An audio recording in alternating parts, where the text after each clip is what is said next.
Hello दोस्तों, आप सभी का स्वागत है आज की क्लास में। दोस्तों, आज का जो हमारा टॉपिक है वो है भारत एक नज़र में, जिसकी एक क्लास हो चुकी है।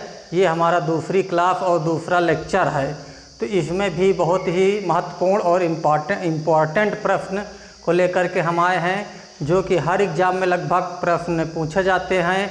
यहीं से प्रश्न अगर भारत से संबंधित कोई प्रश्न बनते हैं तो वो दोस्तों इसमें से ज़रूर एक प्रश्न आएगा। आइए इसी के साथ हम अपने क्लास को स्टार्ट करते हैं। आइए देखिए, हमारा जो टॉपिक है आज का भारत एक नज़र में, इसकी दूसरी क्लास है ये दोस्तों। एक क्लास मैंने पढ़ा चुका हूँ दोस्तों, उसको अगर आप लोग नहीं देखे हैं तो उसको जा कर के मेरे चैनल पे उस वीडियो देख लीजिए। उसमें भी बहुत ही इम्पोर्टेंट और महत्वपूर्ण प्रश्नों को रखा गया है।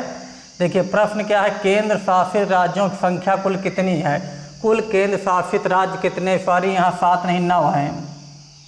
केंद्र शासित राज्य कितने? 9 हो गए। पहले 7 थे, अब 9 हो गए हैं दोस्तों, क्योंकि 2 बढ़ गए हैं। तो केंद्र शासित प्रदेश हमारे कितने? 9 हैं। सर्वाधिक राज्यों की सीमा को छूने वाला राज्य, सबसे ज़्यादा कौन सा राज्य है भारत का जो सबसे ज़्यादा छूता है सीमाओं को? वो है यूपी उत्तर प्रदेश। कौन सा? यूपी उत्तर प्रदेश, जो 8 राज्यों को छूता है। कितने राज्यों को छूता है? 8 राज्यों को छूता है ये। समुद्र तट से लगे राज्यों की संख्या, जो समुद्र को छूता है, समुद्र के तट को से संबंध छू करके राज्य कितने हैं दोस्तों? वो 9 राज्य। कितने राज्य हैं? 9 राज्य हैं जो समुद्र तट को छूते हैं। हिमालय को छूने वाले राज्यों की संख्या, जो हिमालय जो पहाड़ है उसको छूने वाले, जो पर्वत हिमालय हमारा है उसको छूने वाले राज्यों की संख्या कितनी? 10 है। 10 राज्य ऐसे हैं जो हिमालय को टच करते हैं।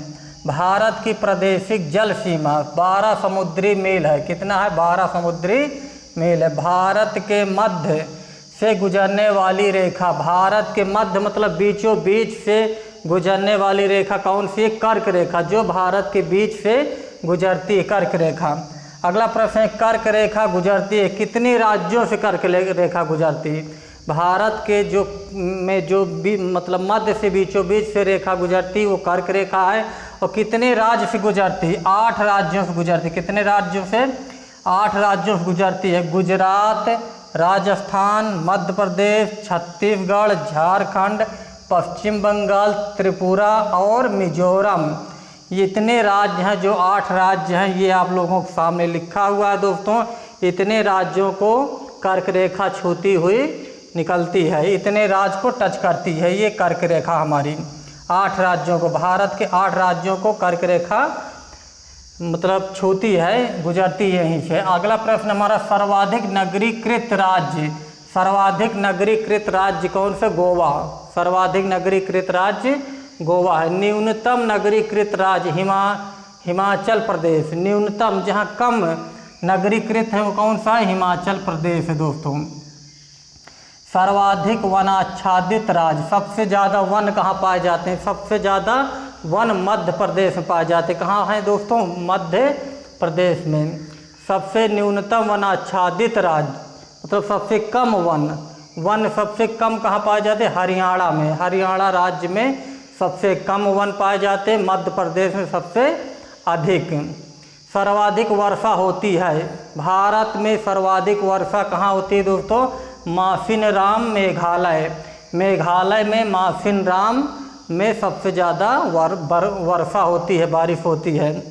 न्यूनतम वर्षा होती है, न्यूनतम वर्षा कहाँ होती है भारत देश में? लेह में होती है। कहाँ होती है? लेह, जो कश्मीर में स्थित है। सबसे प्राचीन पर्वत, देखिए पर्वत बात कर रहे हैं। सबसे प्राचीन पर्वत कौन सा? सबसे प्राचीन पर्वत अरावली। अरावली जो राजस्थान में है।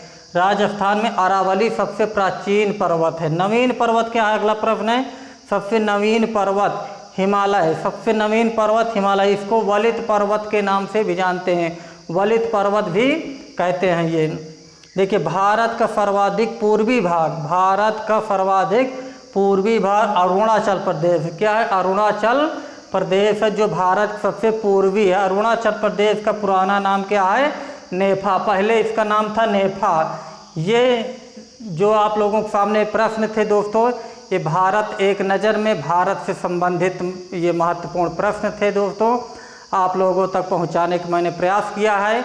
आप लोगों को मैं आशा करता हूं कि आप लोगों को ये वीडियो, ये मतलब प्रश्न जो दिए गए हैं, ये बहुत ही इम्पोर्टेंट और बहुत ही अच्छा लगा होगा दोस्तों। इसी के साथ मेरे चैनल को आप सभी भाइयों से निवेदन है कि सब्सक्राइब करें, लाइक करें और शेयर करें इस वीडियो को दोस्तों। जय हिंद।